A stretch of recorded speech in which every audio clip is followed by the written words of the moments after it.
RTC employees కి 9% PRC ఇవ్వడానికి స్వాగతిస్తూ కరీంనగర్ యూత్ కాంగ్రెస్ ఆధ్వర్యంలో సంబరాలు నిర్వహించారు. తెలంగాణ చౌక్లో సీఎం రేవంత్ రెడ్డి భట్టి విక్రమార్క పొన్నం ప్రభాకర్ చిత్రపటానికి పాలాభిషేకాన్ని నిర్వహించారు. ఆర్టీసీ ఉద్యోగులకు 9% పీఆర్సీ ఇవ్వడాన్ని స్వాగతిస్తున్నామని అన్నారు. యూత్ కాంగ్రెస్ నేతలు కాంగ్రెస్ ప్రజాపాలనలో ప్రతి ఉద్యోగికి అండగా ఉంటుందని అన్నారు. ఉద్యోగుల సమస్యల పరిష్కారానికి కృషి చేస్తుందని అన్నారు.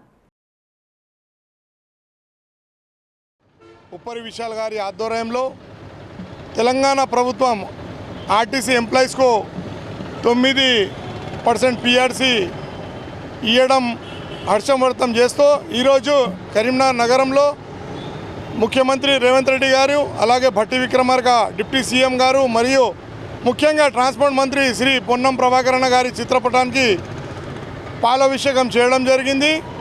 అలాగే తెలంగాణ ప్రభుత్వం ముందు ప్రతి ఎంప్లాయీస్కు అండగా ఉంటుందని మేము ఇక్కడి నుంచి కరీంనగర్ యూత్ కాంగ్రెస్ పక్షాన చెప్పడం జరుగుతుంది.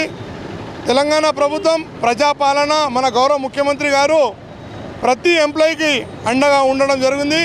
అలాగే మనం యోజన కాంగ్రెస్ పక్షాన మరియు కరీంనగర్ ఎంప్లాయీస్ పక్షాన గౌరవ ముఖ్యమంత్రి గారికి, అలాగే హోల్ క్యాబినెట్కి మరియు పొన్నం ప్రభాకర్ అన్న గారికి మరి ఒక్కసారి కృతజ్ఞతలు తెలుపుతున్నాం. ఈ కార్యక్రమం